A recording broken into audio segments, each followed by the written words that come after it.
Welcome back to another episode of the Michigan Sports Media Network.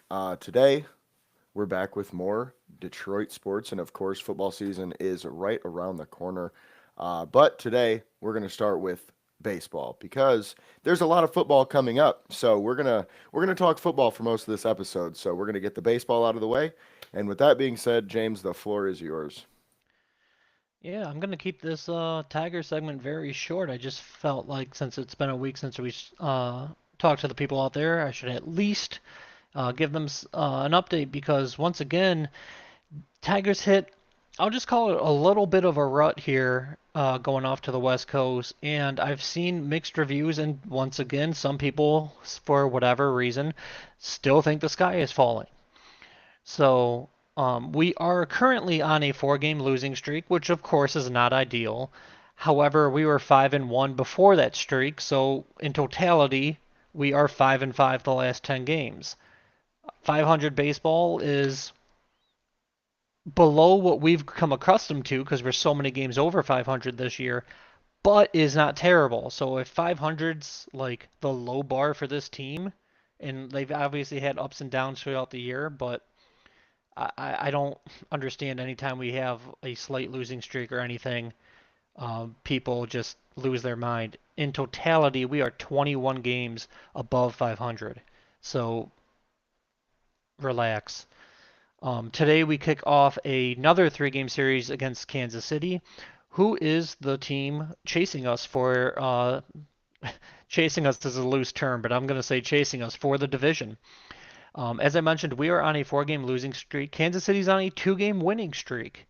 With that being said, with them on a slight win streak and us on a slight losing streak, our lead in the division has fallen to only 8.5 games. So, with all of that in mind, and I don't think it will happen, but hell, if the Royals end up sweeping us in this series, we would still have a 5.5 game lead on the division. So relax, which, like I said before, I don't even see that happening, but relax either way. And we are down to 27 games left in this regular season. So once again, I know that might sound like a ton because like football, you only play 17 in the regular season. In baseball, that's not a lot in case you don't follow baseball. We are really getting down to it here. And if things go our way, let's say we sweep Kansas City when we played them last week, we went 2-1 in a three-game set. We'll be back to double digits. Nothing I'm worried about. Just kind of the ebbs and flows of the season as a whole. But the sky is not falling. I just wanted to get that out there. And then that's pretty much all I had on the Tigers for today because, as you mentioned, we are, well, not we, but just football in general, college, NFL, everything's coming back within the next, it's Friday, so 8 to 9-ish days. So, yeah, I'll let you kick off our football talk. Yeah, so with that being said, as I said earlier, football season is officially back. High school already started. So we've had a little bit of football around here lately, but unfortunately, college does not start until, well, it kind of started, but for Michigan, it doesn't start until Saturday. So with that being said, Michigan football, I'm not going to say is back necessarily because I feel like that might be, a little too early to come to that conclusion yet.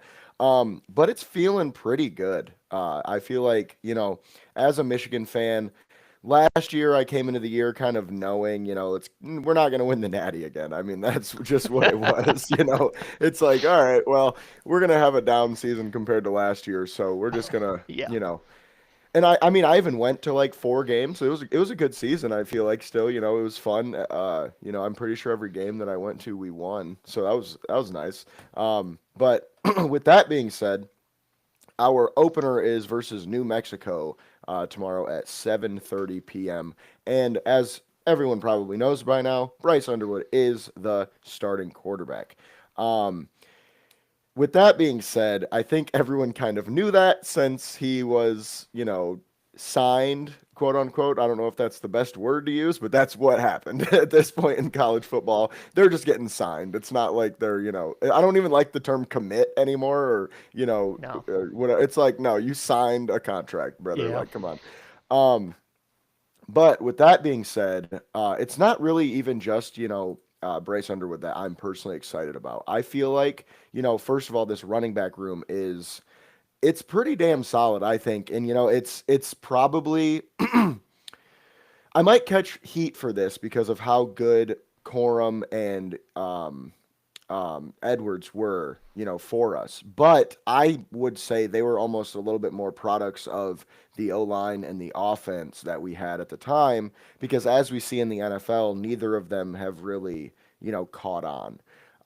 I would almost go as far as to say this might be a better running back room because of the two-headed attack that we have. Because I'm a big fan of Haynes. I just am. I Yep. feel like he's going to be a big difference maker for us. And I also really like Jordan Marshall. I mean, he's shown a lot in the little bit that he's had at this point in his career.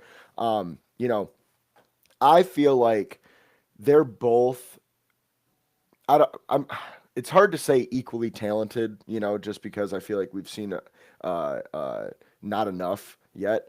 But I feel like if I don't know if statistically they'll be as good as Corum and Edwards were necessarily, but I do feel like they add a different, level or different versatility than we got from those two guys. So, with that being said, too, the offensive line looks like it's going to be a bit different than it was last year. It's basically, I won't say all the same players because we do have a freshman starting at right tackle, so new player there. But we've kind of moved around the offensive line a little bit, and it seems like guys are playing in their more natural positions. From everything that I've read, and it seems like it's looking pretty good. But I will say that's what people were saying last year too. And the offensive line it wasn't poor, but it wasn't great at the same time. I mean, especially with what we'd seen before out of this offensive line, the year prior with Harbaugh and when we went to the Natty, that offensive line was insane. So, I mean, we won back to back awards for the best offensive line. So, Yeah. I mean, it's safe to say they weren't that last season. And I don't really Correct. think they'll be, I don't think they'll be that again this year necessarily, but it does seem like they're going to have a little bit more of a rapport together, year two with the head coach, year two in the offense. And they're, like I said, they're moving back to their natural positions. And then, of course, receiver, we did add a new number one receiver in Donovan McCulley from Indiana. And excuse me, I'm going to be coughing a lot. I'm sure some of you guys can hear my voice is a little, hoarse. That's because I coached a game on Thursday and had a practice the same day, and then coached another game or coached a game on Wednesday and had a practice, coached a game on Thursday and had a practice. And if anyone who's ever played football, if you're a coach, you yell a lot. So my voice is kind of going out on me. So unfortunately, we're doing this post game for me. But just so we're all aware, that's why I am going to be coughing quite a bit. But with that being said, we added a couple new receivers. It does sound like, Underwood really likes McCulley so far, at least from what we've seen in practice and things like that. So I am excited about this offense. But before we move on to the defense, what are your thoughts about the offense coming into this opener against New Mexico? I just want to watch Underwood play. Like, there's been so much hype around him. There's been so much. I don't technically want to call it drama just because the LSU Willie Woney decommit or, like you said, sign. And then he got a big NIL deal, and people are like, "This high school guy's making how much?" And it's kind of reminds me of just the NFL, how and obviously we'll touch on that later, how some of these contracts are just kind of getting insane. Well, the NIL in college is no different. Like, he was the number one player in all of recruiting for this class, regardless of position, and he also happens to be a quarterback. Obviously, most people I feel like only seen highlights. Anyone looks good in highlights, especially in my opinion when you go from high school to college, it's an easier transition than like college to pro. So the highlights are like especially good, but to be fair, I mean, hell, I played high school ball. Bryce Underwood would destroy me. So I like, don't get me wrong, ooh and ah, but I want to see him against some real competition. Obviously, New Mexico, no offense to them, I'll loosely say real competition. It's at least a college, but I think it's a good way to get his feet wet. Um, It's at least a football team, you know. yeah. Well, I don't want to be because I know, and I'm guilty of it myself. I know Michigan fans have a reputation for being cocky and arrogant, and I mean that's not wrong to be fair. But Yeah, we are 34.5 point favorites. right. So with this being, and then Google's percentages, I just looked up the game time, but for the whatever reason, Google has win probability and it has Michigan at 95.1%. So I'm not, like I said, I'm not trying to crap on New Mexico, but everything is lining up against them unless this is a knock on wood, another Appalachian State situation. But Yeah. I want to see him play. He's stylistically not like Michigan's typical quarterbacks. He can, at least via reputation, stand in the pocket and be that gunslinger type, while also being able to move and have the I, I want to say more of the NFL style Justin Fields legs, like because when Fields was playing at Ohio State, he didn't run that much. He was more of a pocket passer in college, and then when he goes pro, and he's kind of the complete opposite. Um, but like he's kind of the best of both worlds on paper. Like I want to see this guy play. As you mentioned with the running backs, I agree with you. I do think the running back room is better than last year. Um, and I'll even say the quorum room as a whole. But I do think they neither of these guys are better than Quorum. I just think they're both better than Donovan Edwards. So it's kind of sandwiched in the middle, at least sight unseen. We'll see what happens, of course, once they hit the ground running, no pun intended.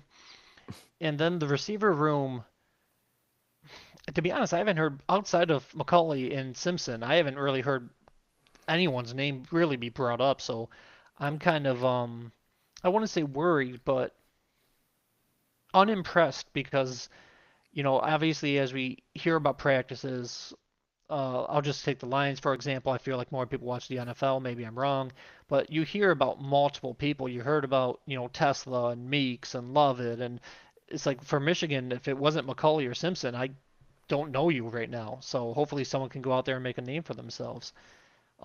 At least this off season. I just have not heard much from that aspect of the team, I should say.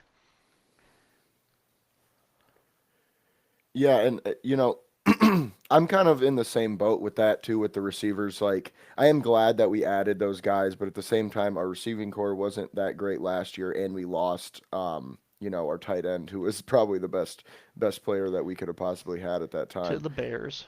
Yeah, of course. It's like, of course McCarthy goes to the Vikings too. It's just, Yeah, it's like exactly. why not? I'm surprised Mason Graham didn't go to Green Bay. I know, right? I Um, was gonna say who's Green Bay gonna add, but I guess we'll talk about that in a minute. It, But true. Not anyone soon, at least for the yeah, next 2 years. No, but so I'm definitely on the same boat. I have optimism because, I do feel like our run game is going to be pretty good to where we can kind of lean on that and then kind of let our receivers, come to life, I guess, for lack of a better term. Like as the season progresses, Underwood's going to get more comfortable. The O line will mesh better, hopefully. Um, and hopefully we can get some more passing attack to kind of, level the offense out as the season goes. Um, but with that being said, we will now transition over to the defensive side of the ball because, obviously last year our defense carried, the Michigan football team. It was like the offense had its moments, but the defense really made it happen. Um, and as we know, we lost two of our best defensive linemen. Um, However, the defensive line is still probably one of the deepest spots of this team, period. With, of course, Derek Moore, returning, Rayshon Benny, Trey Williams, and TJ Guy as well. I feel like this a defensive line obviously is not as good as it was last year necessarily because we lost two top 10 picks or top 15 picks in the NFL draft, but it's still very, very deep and very, very good. And I don't want to like set up big expectations, but I don't know if we'll necessarily miss that much or miss that many steps, as the season Yeah. goes on. Like, I still think they're going to be productive. They're going to do their job. They're going to get things done. So I'm not really that worried at the front seven. As I guess as a whole, because I do feel like the linebackers are pretty good too. I feel pretty confident in our linebackers, and it's another deep room. We added a few guys there too. But the one thing it's funny how the two things that I'm a little worried about on this team are wide receivers and DBs. It's just so happens that we don't really have the greatest consistency there at those two spots. So I feel like defensive back is. I would say I don't know if I'm more worried about defensive back than wide receiver, but I feel like I might be a little bit just based on the passing attacks we will likely see this season. But oh, I think we lost you, James. Oh, you still I'm here? here. Can you? Okay, okay. Can you hear me? Yeah, I'm like it sputtered for a second. Yeah, I got you. Okay, sweet. Basically, I was just saying that the DB room scares me too, similar to the wide receiver room. There's not a lot of like consistency there, and obviously guys could surprise and play great, but outside of a couple guys, I'm a little skeptical. I guess would be the best way to say it. But I do feel like obviously we will. Well, you know, we should win this week for sure. As you said, we're 34.5 point favorites or whatever. We really should. So we should definitely win this week. But outside of, a few weeks of this year, uh, I'm a little, trepidatious, I guess, because we're a young team still. We're starting a true freshman quarterback, all that stuff. I just feel I don't want my expectations to be too high, but I also feel better than I did last year coming in. So if we have 9 to 10 wins, I think I'd be happy. I'm not really like we're not natty bound this year. I don't think. I Oh, mean, I no way, guess no. it's we're not a playoff team. I mean, we might be top 25, 15 to 20, but I don't know if we'll be in that area to be able to make the playoffs. We could be, but I don't know if I'm gonna set myself up for that necessarily. But now, what are your thoughts on the defense coming into the season? Yeah, I'm gonna kind of reverse engineer this just and speak with the playoff aspirations in terms of what's fresh in my mind. If everything goes right, and no, I don't mean, if Underwood wins the Heisman in like some kind of fantasy land, but just if players play to their potential, do their, have their freshman woes. I almost said rookie woes, but that's the NFL. Have their freshman learning curve, all that, but they just play to their naturally gifted abilities. I can see us sneaking into the playoffs. So we're not like a top 10, Yeah. but you got to remember, especially nowadays, it's much expanded. It's not Hmm. just those four teams anymore. If that was the case, then no way in hell. But I feel a million times better going into this season than last season, just for the sheer fact, and I'm sorry you're going to catch a stray on this podcast, but Davis Warren isn't our quarterback.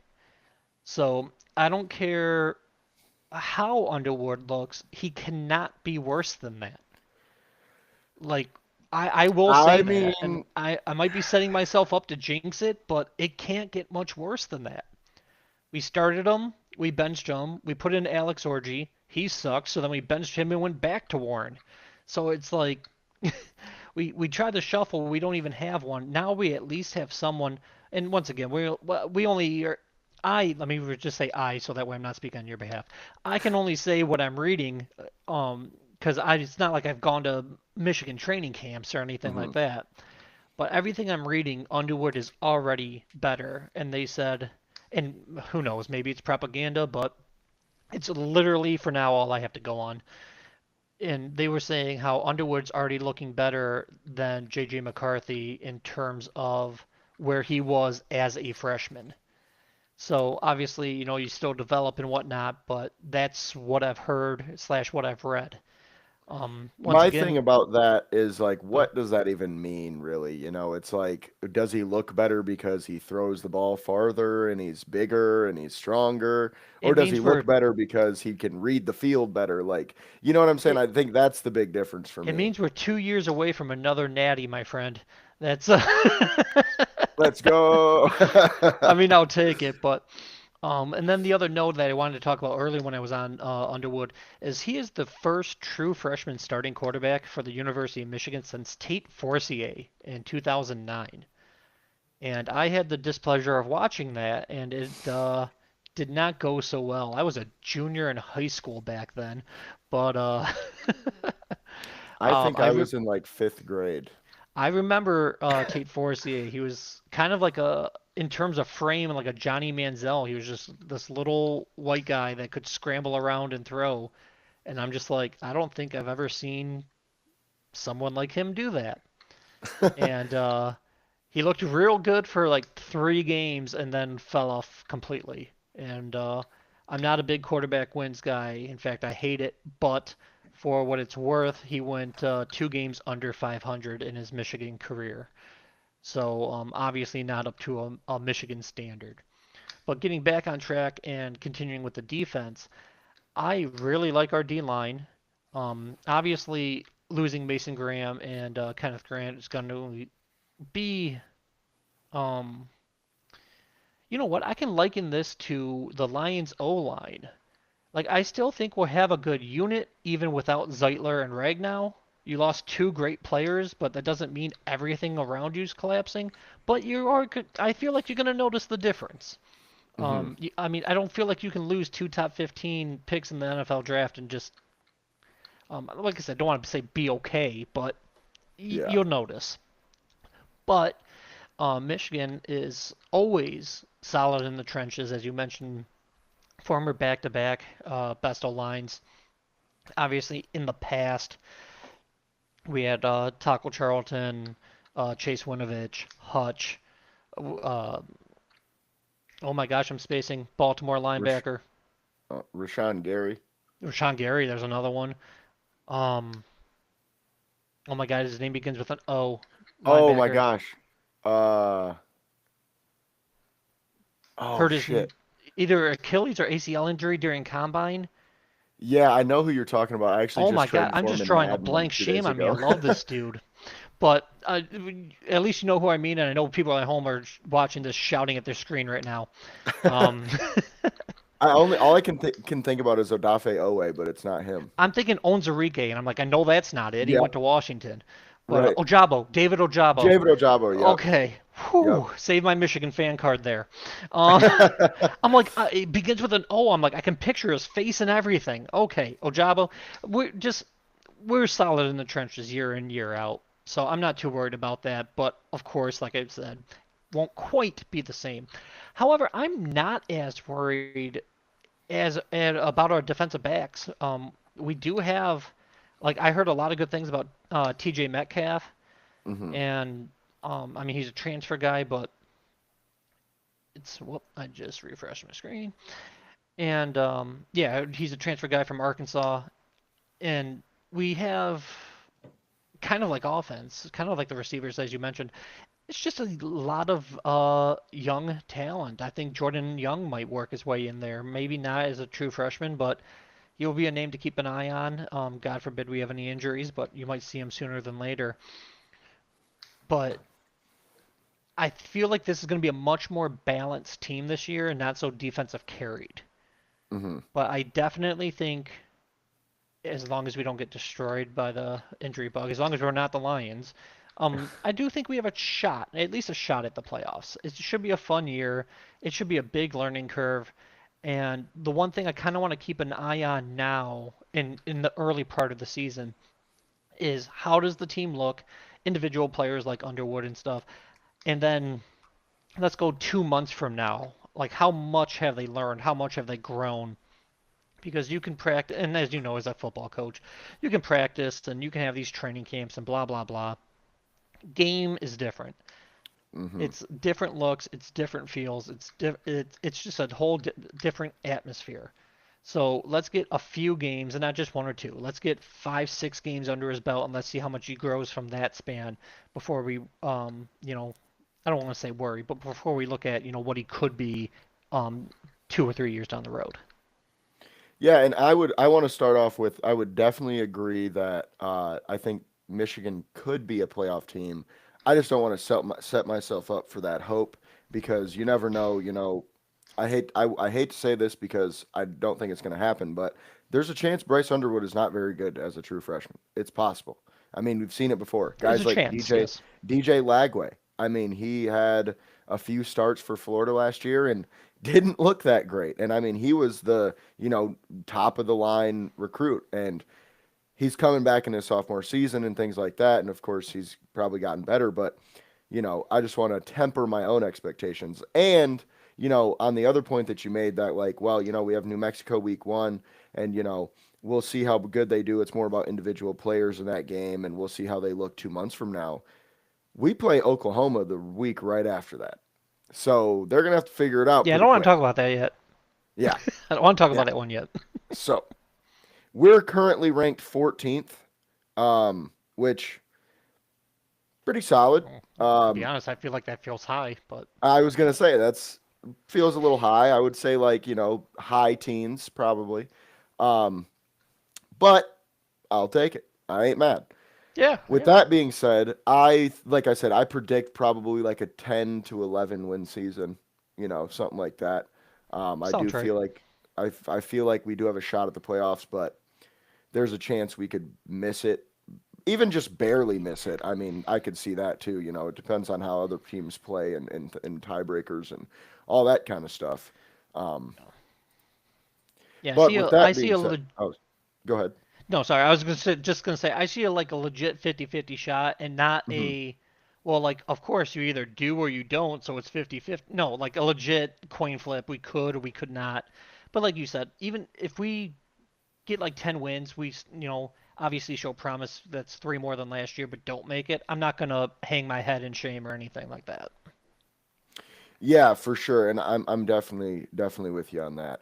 But with that being said, we will now move on to our Lions segment of the show, which is going to be a little bit shorter than we've had recently because I feel like we were so geared up for football, and a lot was going on with training camp and preseason and all that. We had a lot to talk about. It's dead week right now, so there are things happening, of course, as we all know, but it's not quite as in depth as it has been. So, with that being said, the 53-man roster is officially set. We had a few open spots. A lot of people thought it was going to be for one specific person, but Brad Holmes Hmm. said they haven't even been in contact. Aaron Donald, no. But no, He's Brad probably Holmes gonna has come back said, and join Green Bay now. dude, well, that's what they were saying. Did you see his tweet about the Rams? No. He literally said, if we get Micah Parsons, I will unretire. Oh, jeez. So I was just okay.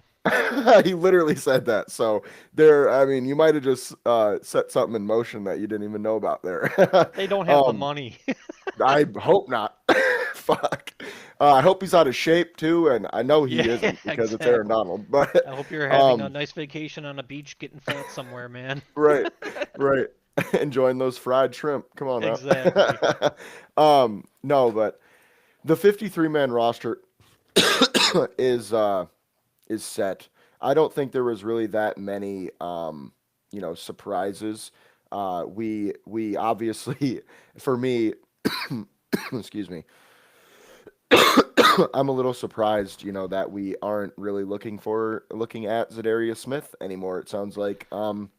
It also sounds like he may have priced himself out of our budget and well, other teams priced him out of our budget because there was a report that many contenders are interested in him right now. So we'll see what happens, but as of right now, our roster is set. I will say the one thing I was a little surprised by was we have like I think 4 or 5 safeties right now on the roster, which is kind of a deep room. We also had last that I knew, it's either 5 5 safeties or with the 7 signings corners. today. Yeah. And we have 7 corners if you count Rock Ya-Sin as a corner. So we have a shit ton of Oh, I DBs counted him right as a now. safety, but Oh, we have okay. a So lot of that's what I was. defensive backs. Yeah, we have a shit ton of DBs right now, way more than most teams would carry. Which we'll see how that goes. I mean, obviously, we've done some other additions because a lot of people, as I stated before, you know, assumed Zadarius Smith was going to be one of those additions, but instead we signed 2 other defensive linemen, Tyler Lacey, who's a defensive tackle, and then Tyrus Wheat, who's more of an edge player. We claimed those guys off of waivers, which, listen, okay, I'm not going to get all giddy and excited about some guys that another team didn't want. As bad as that may sound, it's like great. I'm glad we added people, but there's probably a reason that they, didn't make the other team's rosters. Whatever that reason may be. And I'm not saying they're not good players. They could be good players in our system or whatever the case may be, but I'm just not going to sit here and be like, "All right, we're good to go on the defensive line. We don't got nothing to worry about now." Like I am a Brad Holmes lover. I love Brad Holmes, and I also feel like this defensive line thing, man, like edge rusher. Why do we not want good ones? I don't understand it. Like genuinely, I don't get it. I saw a tweet the other day where it made a lot of sense, honestly. They were just like, what is up with Brad Holmes and not being able to find productive edge rushers outside of Aiden Hutchinson? And it's kind of valid because it's like, yeah, he did, he drafted Pascal. That didn't really work out that well. Um, we don't really sign guys. We traded for Zadarius Smith, which was a solid move, but the only reason he did that is because Hutch got hurt. And then we And then we cut let him. him go. Yeah. Yeah. So it's like, I just don't understand the philosophy, and I kind of wish that Holmes would explain his philosophy instead of, for lack of a better term, just getting annoyed. It seems like whenever somebody asks him about it, he's like, well, you know, this is just how we do things. It's like, okay, but could you please explain to your fan base why you're doing it that way? Because he explains everything else. You know what I mean? Like, he is super okay with being open about everything else. But when it comes to the defensive line and the edge rushers, he just doesn't really like to explain himself, which it is what it is. Hopefully, it's not a problem. Hopefully, Marcus Davenport balls out and he stays healthy. But I'm just not willing to put all my eggs, my Super Bowl, my, let me say it, my Detroit Lions Super Bowl in the hands of Marcus Davenport staying healthy. I'm not willing to do that personally. Brad Holmes seems to be. We'll see how it goes. But it is what it is. With that being said, we signed Thomas Harper today to fill the final spot. We also got Daniel Thomas from the Jaguars, which we claimed. Both safeties, which is why we are up to as many safeties as we have. Both seem to be more of special teams players anyway. Uh, we'll see. I'm not really, like I said, it doesn't really move the needle for me. We'll kind of see how it goes and see how they play. I haven't seen enough, and I say all of this to say I have not seen enough of any of these guys that we claimed to know a lot about them. I mean, I'm just assuming based on the fact that they were let go, they're probably going to be rotational players at best for us. Um, but with that being said, we did make a move. We traded Tim Patrick for a 6th-round pick from the Jacksonville Jaguars, which I like the move. A lot of people hate it. They're like, oh, why would we let go of a veteran receiver? Well, because Tesla played his ass off in the preseason, looked great in training camp. And think about it this way, guys. Brad Holmes signed Tim Patrick off the street last season for basically nothing. He played a productive role for us, in the playoffs. We made it to the playoffs with him as our third receiver. And he had a solid statistical season for a third receiver. And then we traded him for a 6th-round pick. That sounds like a win to me. We had him. He was productive. And then we traded him for not great value, but it's decent. And now we have a guy behind him who can step in and make a move. And we know that next year we already didn't have a lot of, draft capital as it is. So having more picks is always nice when you're a guy like Brad Holmes who can draft very well. But that with that being said, what are your thoughts on the edge rusher situation and the Tim Patrick trade?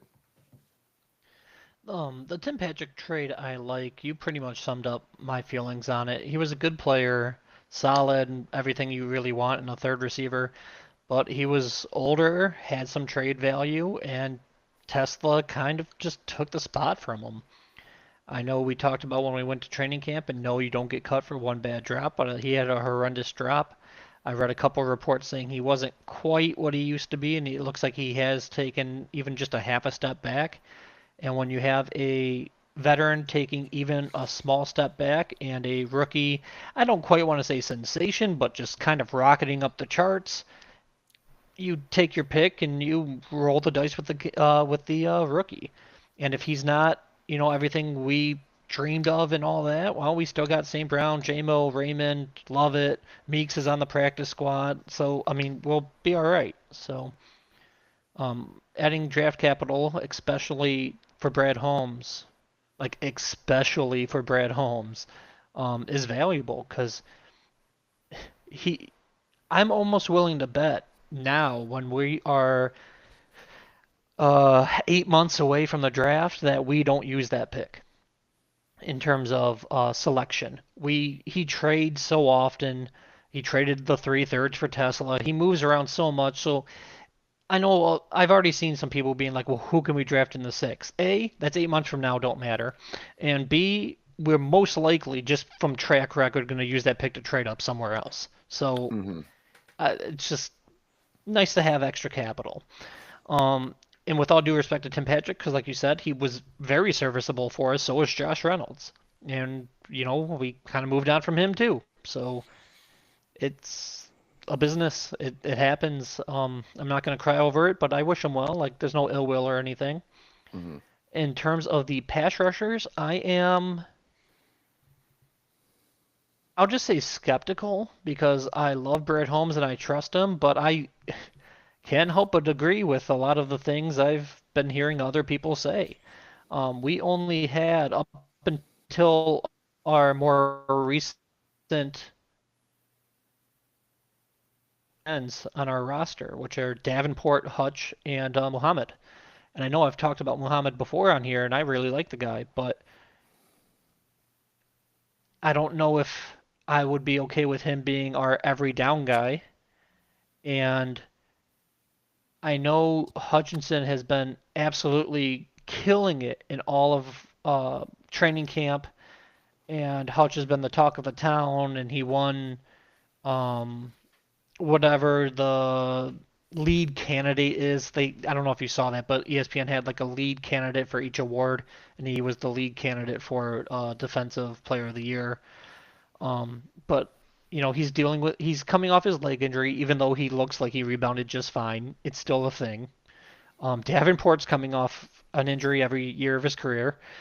So in terms of like healthy DNs, we might just have Muhammad. And like I said, Hutch still looks Hmm. good and everything, but I would at least say let's, sight unseen, let's see it happen. Let's see him work. Let's see him not have that next day soreness after an NFL game and stuff like that.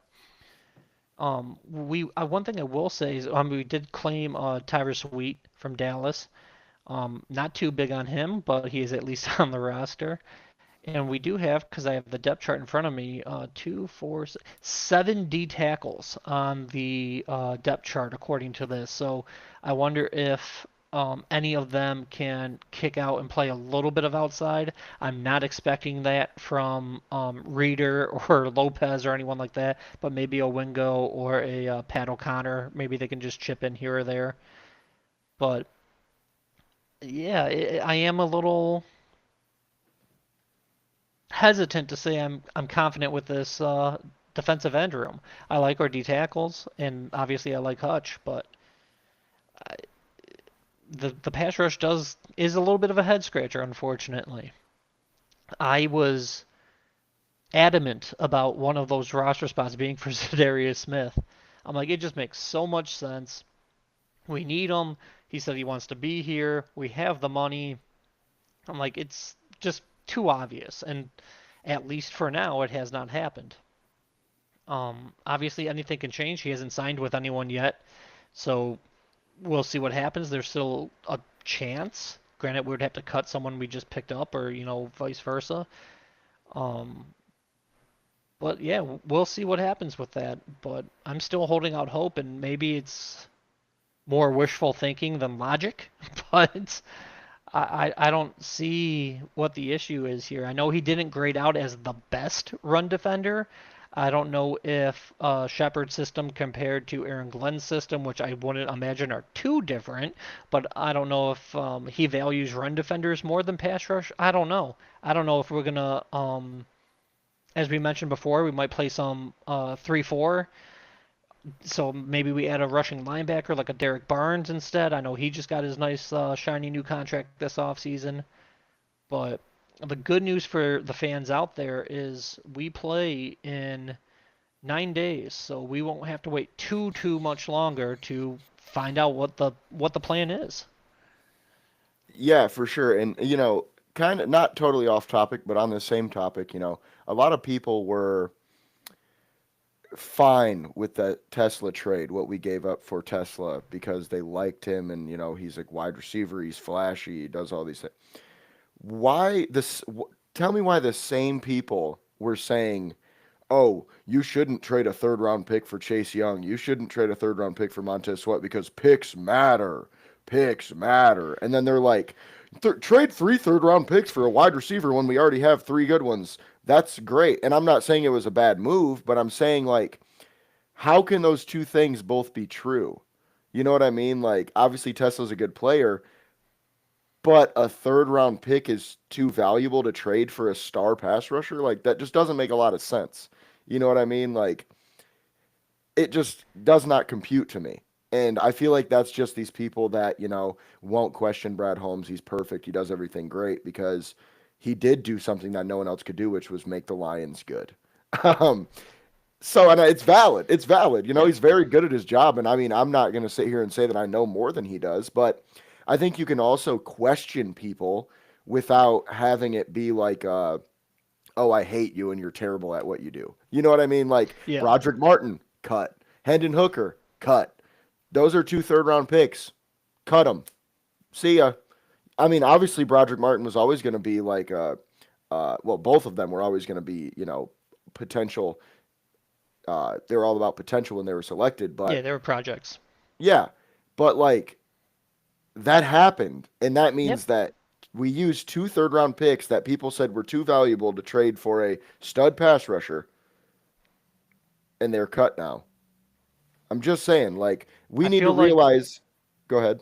I feel like this time next year we can add 2 second round picks to that list of guys we cut with Pascal and Onzarike.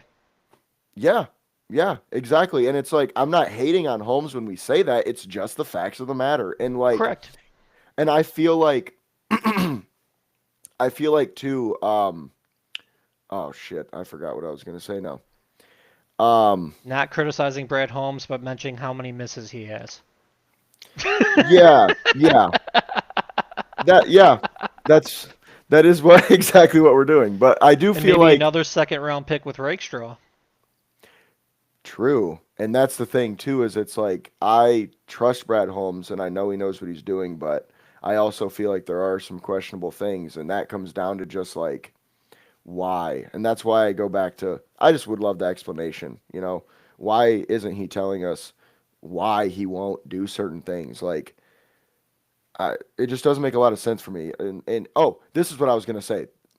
If picks mattered so much, right?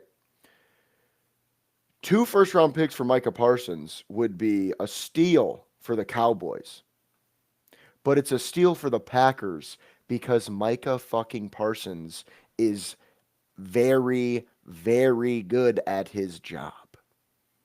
He's one of the best. It's so funny. I see this meme all the time. Micah Parsons or 1st round picks, and one of them could be Micah Parsons. Yeah, I've seen that all over. Yeah. It's like it's a fucking no-brainer, guys. Like if you're playing fantasy football, okay?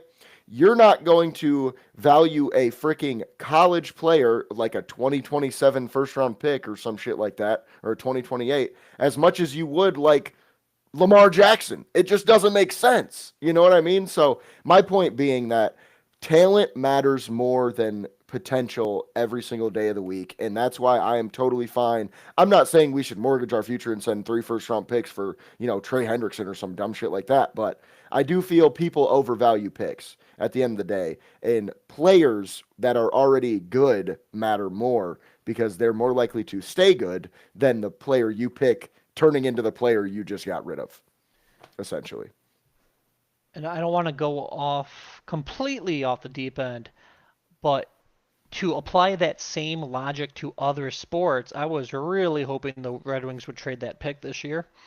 And for the most part, I would say 80% of me, because there's always so many different ways you can go about building a football team, which is one of, I don't want to say the main reasons, but one of the many reasons I love football. More than just like watching the physicality and watching the jukes and the highlights. I like learning the X's and O's. I like learning how people build their teams.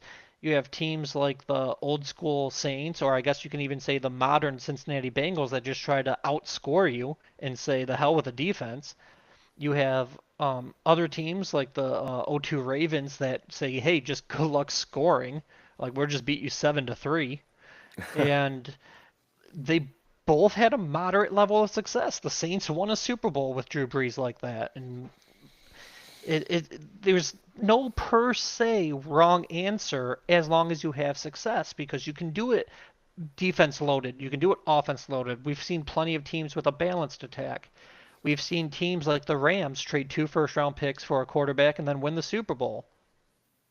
We've seen a team like the Bears trade 2 first round picks for Khalil Mack and didn't do anything with them. So there's examples of this type of trade working out and this type of trade not working out. And I feel like the Detroit Rams here example, Detroit comma Rams example here is Well, an we had example that of too. yeah is a kind of an example of a two-way win. The Rams got their Super Bowl, which is of course the goal, but they've kind of been teetering. Like they're not bad, but they're not scaring anyone. Hmm. And the Lions, in my opinion, and I know you're going to debate this, which is fine. In my opinion, at least today, not at the moment of the trade, but today, have the better quarterback. I think Goff is better today than Stafford. Not at the time of the trade, but I feel like Mm. Stafford's age is catching up to him. And at least as of 2 weeks ago, they didn't know if he was going to start the season. Now it looks like he will. But in addition to that, we got James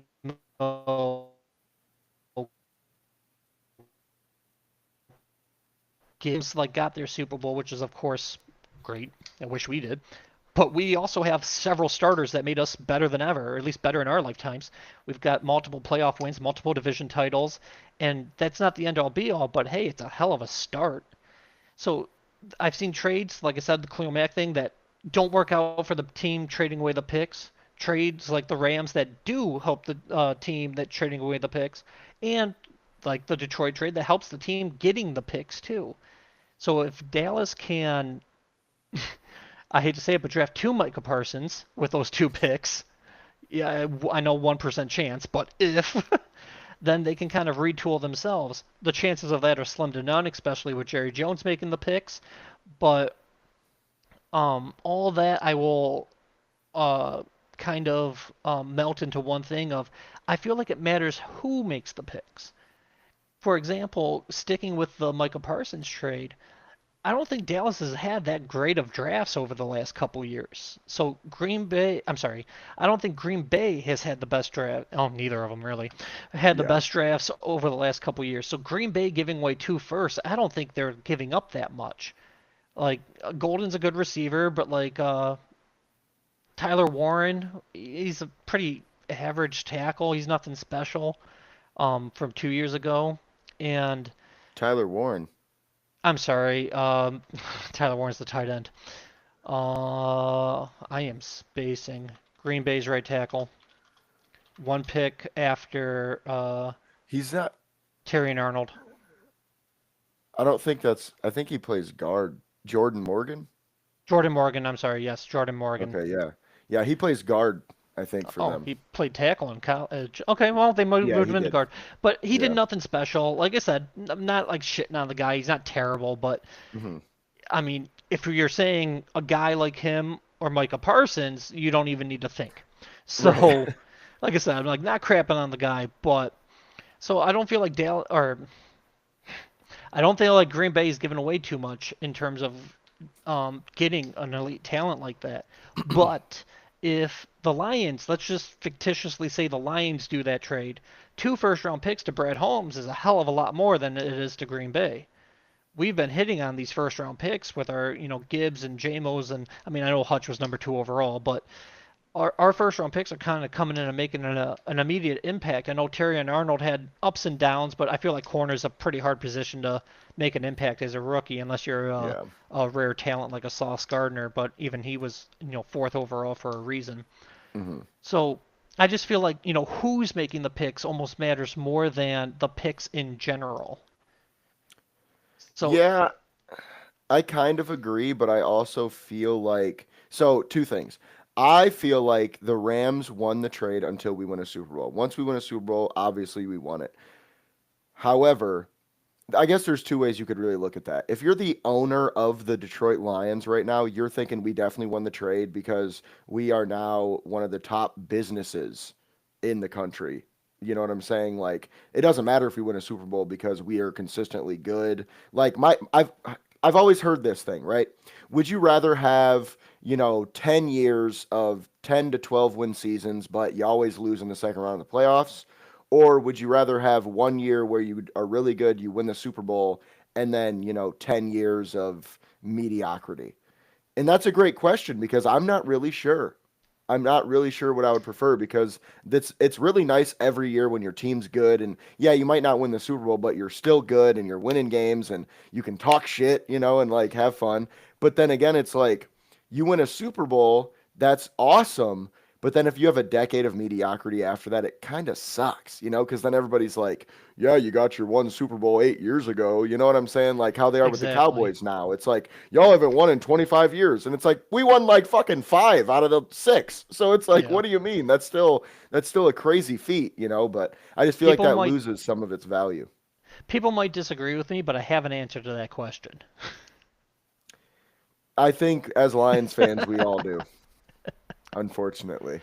It might not be the one you want then, or the one you're thinking of, because I know some Which, people that would do literally anything for a Super Bowl, and don't get me wrong, nope, that would be amazing. Okay, I was nope, gonna say I'm like I'd rather have the many years of 10 wins, because yep, I mean I'm 33, man. We've been the laughing stock 90% of my life, so even yep. I mean we had people.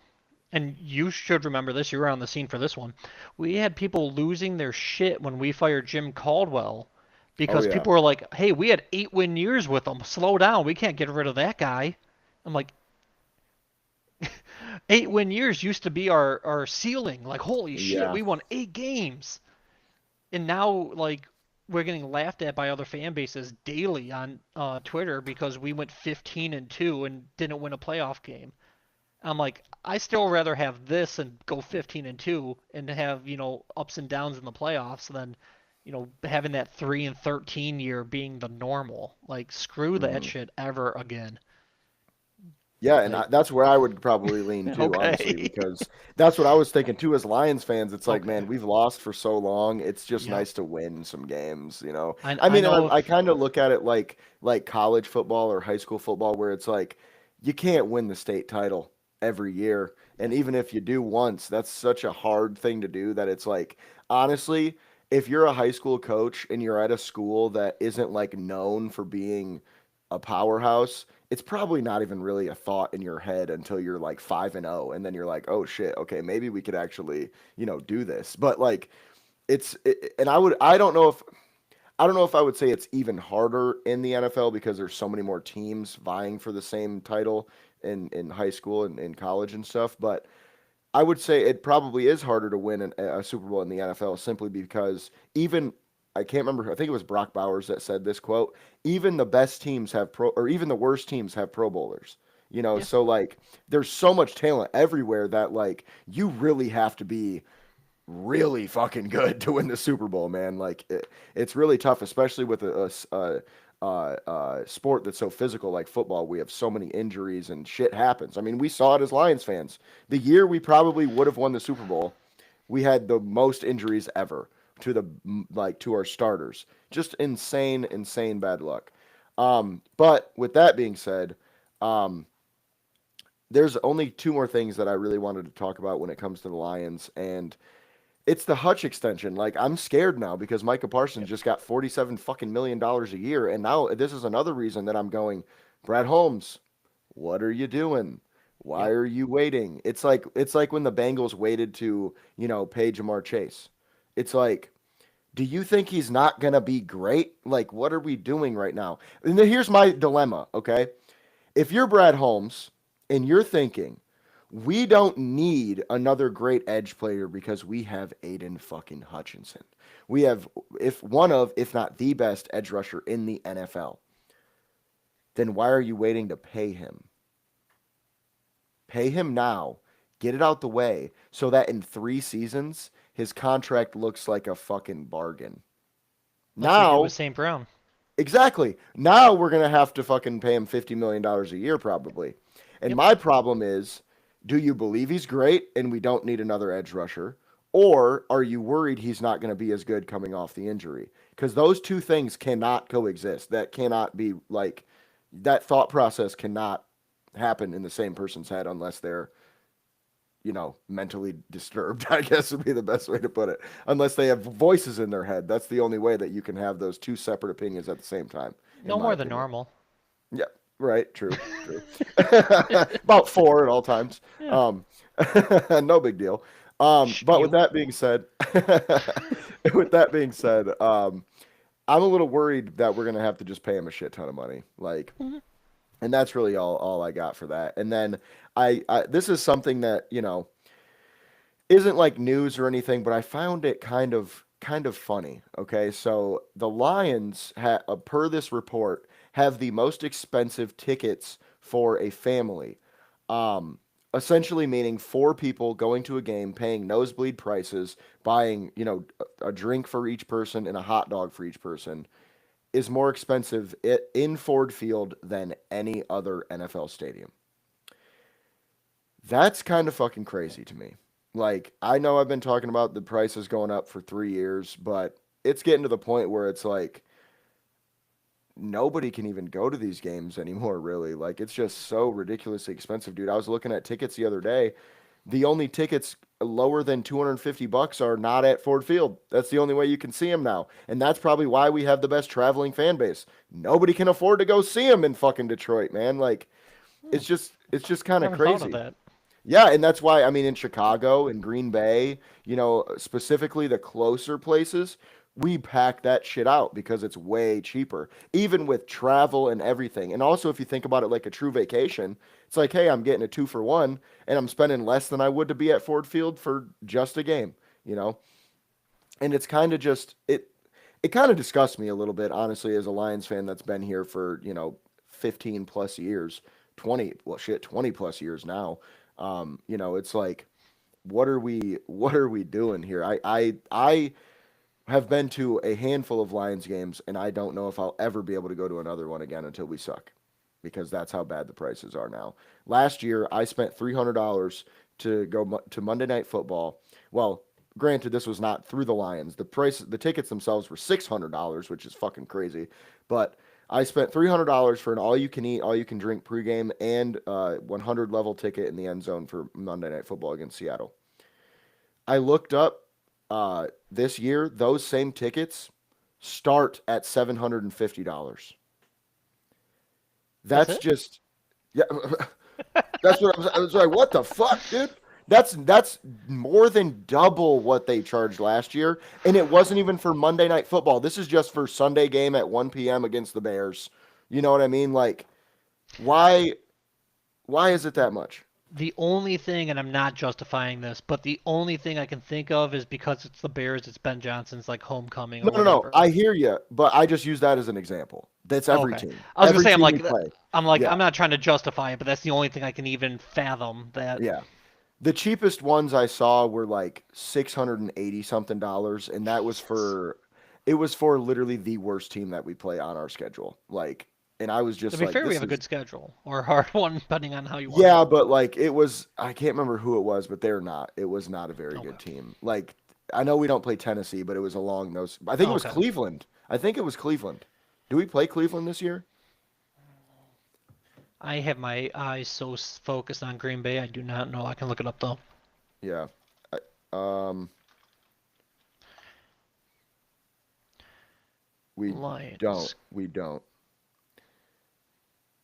Green Bay, Bears, Baltimore. Yeah, Cleveland, week 4. Oh, we do. Okay, so yeah, it was Cleveland. So that's Yep. the team that you have to pay $750 to see. Nah, I'm good.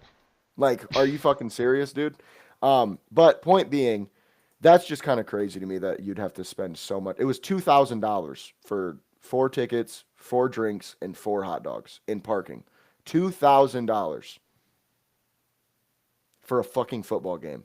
Insanity. With that being said, though, we will wrap the show up with our Micah Parsons conversation. I know we kind of had it a little bit already, but we'll go in a little bit more in depth on what this means for the Packers, the Cowboys, and all that kind of stuff. Personally, I really like the trade for Green Bay. I know they had to pay him, but he's a fucking stud, and I feel like they're scary now. Am I gonna say they're gonna beat us? They're the best team in the NFC North? No, I wouldn't go that far. They're scary though. I mean, they beat us last year, or was that the year before on Thanksgiving? It was the We were year before. undefeated in the division last year. Yeah, so it was the year before on Thanksgiving. They whooped our fucking ass, Yep. smacked us around the fucking field, and I can tell you right now, they have all the capability to do that again. I know a lot of Lions fans have big heads now and they like to talk a lot of shit on social media, but I'm gonna tell you That's right me. now, yeah, well, hey, I'm gonna tell you right now that bubble's gonna pop and it's gonna feel real fucking bad when we lose our first game and everybody comes and talks so much shit because all off season we've been running our fucking mouth. And that's the problem. I feel like we got a lot of Lions fans right now. And I don't mind like, some fucking friendly trash talk, but these people are genuinely acting like the Lions have nothing to worry about. There's no way we don't win the Super Bowl this year. And then the Oh, other half jeez. of the fan base is all like, the sky is falling, the sky is falling. We are fucked. And it's just such an odd spot to be in because I feel like almost it's almost like politics where I'm like right in the middle and everyone else on the other side's like freaking the Yeah. fuck out. Like it's like I think we'll be okay, but like we do have some issues. You know what I mean? Fair enough. Yeah. So it's like I feel like with the Lions, like it's just one of those things that I am very confident that we're going to be a playoff team and we're going to be a Yep. contender and all that shit. But at the same time, the Packers making this move scares me a little bit because I'll tell you what, historically, the Packers have whooped our ass. It is what it is. Like, I'm not going to sit here and act like I didn't see the Packers beat us for a decade straight. I remember getting so mad because Aaron Rodgers existed because the motherfucker was just so good. We couldn't do anything about him. Hail Marys. The dude beat us twice on Hail Marys. That was pre Kirby Joseph. I don't give a damn. it broke my fucking 12-year-old and 15-year-old heart. I'll Were tell you you around that for right 0 now. and 16? Oh yeah, that was my first Okay. season, bro. First season as a Lions fan. Literally, I remember my dad. We were watching like a preseason game, and I was like, "Why do we watch football?" I was like, "Fucking, what was it?" I was 7, and That was 2008, I want to yeah, say. I Okay. was, yeah, I was born in 2000, and I was 7 years Jeez. old. Yeah, bro. And because it was I was preseason, it in was high still school. August.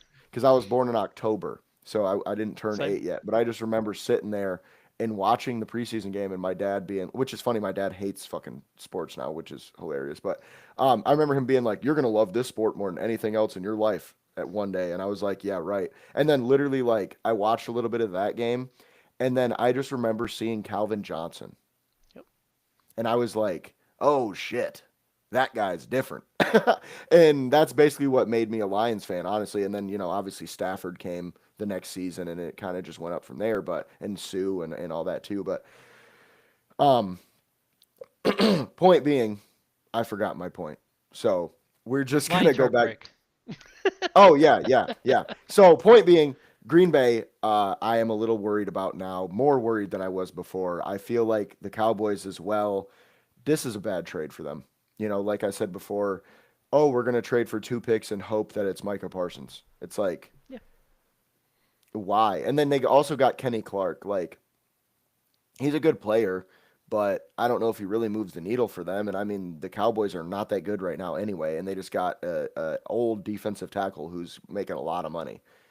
In my opinion, and if Green Bay's any good, that pick's going to be in the back of the first round anyway. You're going to have to probably trade up for a guy like Micah Parsons anyway, and have to give up Dallas more might be. than you got for Micah Parsons. Dallas might have a high-ish pick from their own pick. Sure, sure, but that But doesn't change the value they got.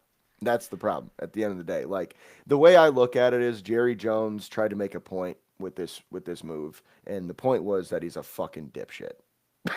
For lack of a better term. I mean, he oh, just he he wasn't a big just fan of Michael. yeah, exactly. Exactly. And I don't know. I don't know if you watched the Jerry Jones documentary. I didn't watch much of it. I No. watched a little bit of the first episode, but I wasn't that into it because you could tell the angles they were taking, if you know what I'm saying. Yeah. Um, and I just I just know felt, he calls him Michael all the time instead of oh Micah. yeah, oh yeah, I know.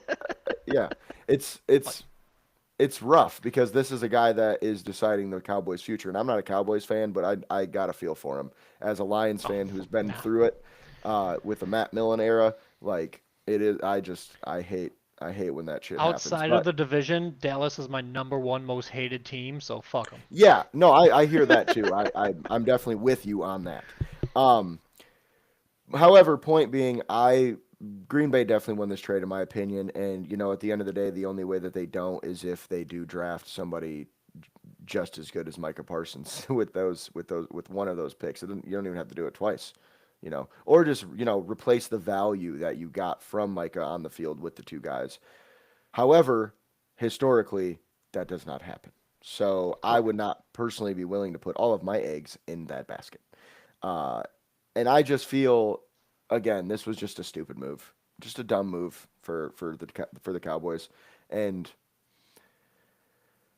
again, it doesn't make Green Bay an instant contender, but they just jumped up another level though. So they're Yep. somebody to watch, and that's my 2 cents on it.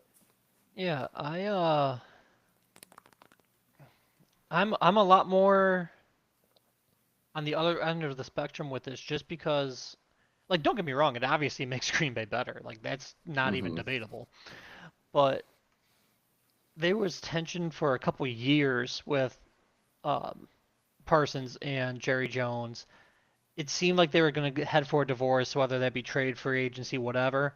So at least he got a serviceable D tackle and two first for him because I feel like that split was kind of inevitable. So on one hand, I want to take the fan side of me and say like what the hell are you doing? That's like kind of like the Lions trading Hutch. But on the business side, I'm like, okay, it kind of was inevitable, so you might as well get something for him. Slightly surprised they still traded him within the NFC. I'm sure there was other offers out there, but I mean, I don't know what the other offers were, but there's no way only one team offered you a trade for Michael Parsons. Well, and that's kind of my question about it the most is what other offers were there? It's kind of similar to the Doncic trade where you're like, Yep. wasn't a great deal, but it's like, what even were the other offers if there were any? And I mean, that can kind of change a lot too. You know what I mean? If that's the best package they got, I guess. If it was inevitable, there's nothing else you can do. But I do just feel like Micah wanted to be paid, and that's what it comes down to. Like, you paid Dak Prescott, you paid Zeke Elliott, you paid CeeDee Lamb. Why can't you pay Micah Parsons? Yeah, and I don't know if the numbers are true or not, but it got leaked or rumored, whatever you want to call it, that they offered him. I think it was like 5 years at 40, and he Yeah. got four at 47. Like I said, don't know if those are the real numbers, but I mean, obviously that's way off with the way the market is. But and then I want to try to keep it more focused on like how it affects the lines and whatnot. And I said this on Twitter, and I got a lot of mixed reviews, and I understand why. I mean, I'm not every just like I said earlier, there's many ways to build a team. And I don't want to completely circle back, but it's relevant to what this is. I feel like Green Bay got obviously significantly better in the pass rush. I think they got significantly worse in the run defense. Clark was, in my opinion, their best run defender. And don't get me wrong, I'm not saying don't make the trade because of that, but there's something you can take out of this. I think this trade affects the Vikings and Bears more than it affects the Lions because the Lions' strength is in their tackles with Decker and Sewell, not so much with the interior linemen with the young guys we have. So, in terms of the direct matchup, I think this might even help the Lions beat the Packers. And no, I don't mean per se in week one. I'm a little hesitant, and I'm sure next week we'll talk obviously more about the matchup and predictions and all that. But I feel like you can game plan. Let me rephrase. I feel like the Lions specifically can game plan for Micah better than um, the way they were built prior to, in terms of running the ball and kind of just keeping, kind of playing keep away from Parsons. Don't drop back and try to have like a 7 year, oh my god, not a 7 year route, a 7 step drop back because Michael will fucking kill you. But quick slants, get the ball out, handoffs, ends arounds, you can limit his efficiency because of Sewell mostly. Hmm. And like I said, Decker being our second best lineman currently. Um, so I'm just, as a Lions fan, I'm not like oohing and eyeing. If I was a Bears fan, I'd shit myself between having to face Parsons and Hutch and well, they kind of have a two end with Ginkle and Greenway over there, but Hmm. um, I feel like it just affects the Lions in the division the least, but mostly kind of like a Penei Sewell effect. Not saying Parsons isn't great. He's right up there with Hutch and Miles Garrett. I mean, he's literally in the conversation. But I just also referencing the contract between Jordan Love and now Micah Parsons. The Green Bay Packers are paying two players $103 million per season. I know I've said it a few times on the podcast. I'm not the best with the numbers and the cap, and I know you can front load and back load and signing bonus, and some people say cap's a myth and you can get around it, but that's just a shit ton of money to put into only two guys. And if I'm not mistaken, I don't have the numbers in front of me. Uh, and I'm sorry I can't credit you because I don't remember your name off the top of my head, but someone on Twitter posted the top four salary cap players for each team in the league, and now Green Bay, I believe, is number two in the league for their top four players.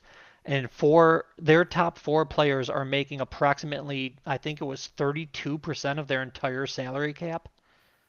And I'm like, that's just so heavily front loaded. It reminds me of, I would say, your infant Lion stages when we had Stafford on the rookie deals before there were the rookie contracts, and we had Stafford, Calvin, and Sue, and they were making like literally almost half the team's money. And obviously that team didn't win too much. We had no depth. So don't get me wrong, Green Bay is more formidable. Prior to this trade, I had Green Bay finishing last in the division. I think with the Bears upgrading their O line, I think with the Vikings finishing second last year, and I think JJ, even going through whatever rookie struggles he may, is still better than Sam Darnold.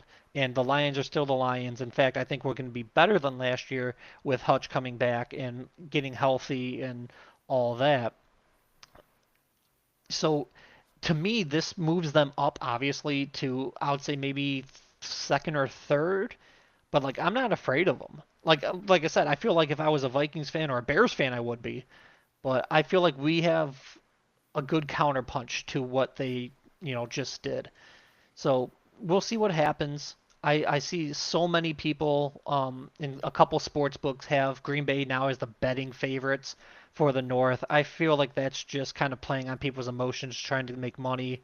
Like everyone's riding high on them right now. So I don't know. Like we'll see what happens. I mean, obviously time will answer all these questions, but I'm not gonna sit here and say, "Oh crap, here come the Packers."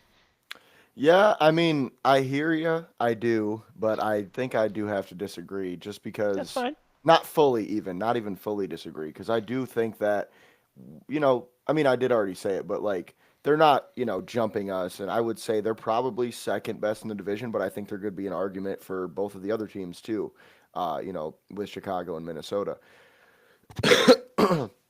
I really, the thing I want to say now though is I've heard a lot of we have Sewell, so it doesn't matter. Okay, think about it this way. Do you think Green Bay is going to line Micah Parsons up on Penei Sewell or Taylor Decker? My bet would be on it's going to be Taylor Decker. And that, which I would even say Rashawn Gary is probably a better matchup for Green Bay against Sewell. Not that he's, going to probably do much. He's probably better against Sewell than a Micah would be anyway. So my thing is, because I've seen it on Twitter so many times, like Mm. it doesn't matter because we have Sewell, and it's like he's probably not even going to be the one to fucking block him most of the time. And then think about it this way: Micah Parsons is only 26, Taylor Decker's like 31, 32. We only got a couple more years of Decker, and then Oh yeah, correct. it might be Manu. I don't I'll worry love about that that. one when I come to it. I know, but I'm That just would be a saying, like, huge mismatch. if you think about it this way, though, it's like this is a long-term addition to the youngest team in the NFL right now.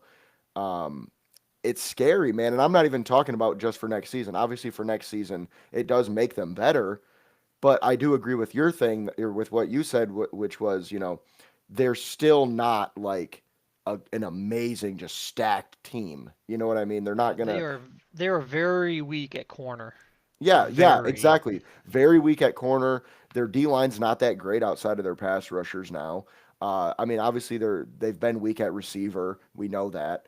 Um, However, I feel like, which obviously they don't have two first round picks or they don't have a first round picks the next 2 years, but they still have their second round picks. They still have third round, so they still have some ammo to get some young guys.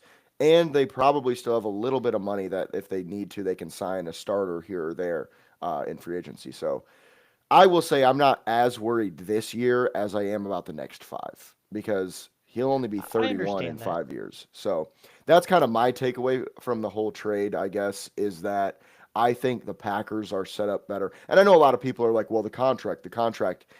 I'm going to tell you right now, in 4 years, that contract's not going to be that bad. In fact, I would bet money in 3 seasons. Well, he signed a 4-year contract, but on Yep. top of his deal this year, so he technically has a 5-year deal, right? I didn't Because think about that's that. Yeah, because I that's just heard four usually how that years, but yeah, works. he has his existing contract. So yeah, 5. So I would say within the next 4 years, Micah Parsons will be asking for more money. You can write that down in stone because that contract is not going to be what it is today. And I think we've seen that many times, 3 years is a long time in the NFL in terms of salary cap rising. So this year it jumped up by like 20 million. If we see that again over the next 4 years, I mean that Micah Parsons deal is going to look like freaking uh, not pennies. I don't want to say pennies, but it's going to Yeah. look like your average like pass rusher salary in that way. Yeah, and the other thing I wanted to touch on real quick, and I know we're running long, so I will make this quick.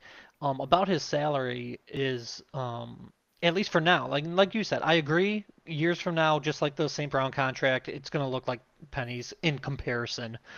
But as of at least right now, as we sit here in 8/29, 2025, he is making 2 million more per season than Patrick Mahomes. Mm. So that's interesting in my opinion. And then the only other thing I wanted to add to that in terms of how that affects Hutch, because I don't want to bury the guy because I do love Brad Holmes, but like you said, he's not totally without criticism. Earlier this offseason, and this also talks to the market, how um, much it changes in 3 years. Here's how it changed in 3 months. Max Crosby signed this offseason for brand new highest paid pass rusher money for 35 million a year. Then Garrett signed for 40 or 42 or whatever it was, and now Parsons at 47. So if we re-signed Hutch 3 months ago, record-breaking deal is 35 million. Now it's going to take a minimum of 50 to be that new deal. Hmm. So in a span of 3 months, 15 million per season is added to that contract. So I do love Brad Holmes, but we got to get on this. Got to get on these signings here. Yeah. And the last thing I will say about that is, hopefully Hutch would take some sort of a hometown discount. I mean, we can't rely on that, but hopefully he would. But that's where we're at right now. We got a predicament with him. But with that being said, we appreciate you guys for watching. As always, you can find me at JSoSweet, James at Gullet_James, and both of us at MI Sports Media and misportsmedia.com. Look for the links in the description for Fanatics. It's your place for sports apparel, and trytheworld.com, which is your place for trying the world snacks. Both links will be in the description. Once again, we appreciate you guys for watching, and we will see you next week.